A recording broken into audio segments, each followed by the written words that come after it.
સીએનજીના આસમાને પહોંચેલા ભાવો વચ્ચે રિક્ષા ચાલકો માટે રાહતના અને જનતા માટે માઠા સમાચાર આવ્યા છે. અમદાવાદ રિક્ષા ચાલક એસોસિએશન અને ટ્રાન્સપોર્ટ કમિશનર કચેરી વચ્ચે ગાંધીનગરમાં યોજાયેલી મહત્વપૂર્ણ બેઠકમાં ભાડા વધારાને સત્તાવાર લીલી ઝંડી આપી દેવામાં આવી છે. મોંઘવારીના આ સમયમાં સામાન્ય જનતાના ખિસ્સા પર વધુ એક બોજ પડશે, કારણ કે હવેથી મુસાફરોએ રિક્ષા પ્રવાસ માટે સુધારેલા દરો મુજબ ચૂકવણી કરવી પડશે.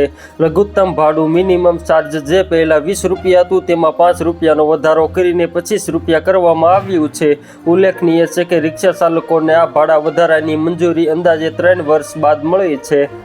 બેઠકમાં મંજૂર કરાયેલા નવા દરો મુજબ રિક્ષાનું લઘુત્તમ ભાડું જે પહેલાં 20 રૂપિયા હતું તેમાં 5 રૂપિયાનો વધારો કરીને 25 રૂપિયા નિર્ધારિત કરાયું છે. આ ઉપરાંત રિક્ષા ચાલકો અત્યાર સુધી પ્રતિ કિલોમીટર જે 15 રૂપિયા વસૂલતા હતા તેમાં પણ 5 રૂપિયાનો વધારો મંજૂર કરાતા હવેથી દર પ્રતિ કિલોમીટર 20 રૂપિયા રહે છે.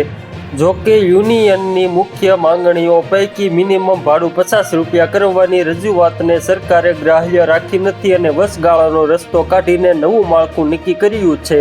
છેલ્લા 2 મહિનામાં સીએનજીના ભાવમાં પ્રતિ કિલોએ આશરે 6 રૂપિયા જેટલો તોતિંગ વધારો ઝીકાતા કિંમત 88 રૂપિયાને પાર પહોંચી ગઈ છે.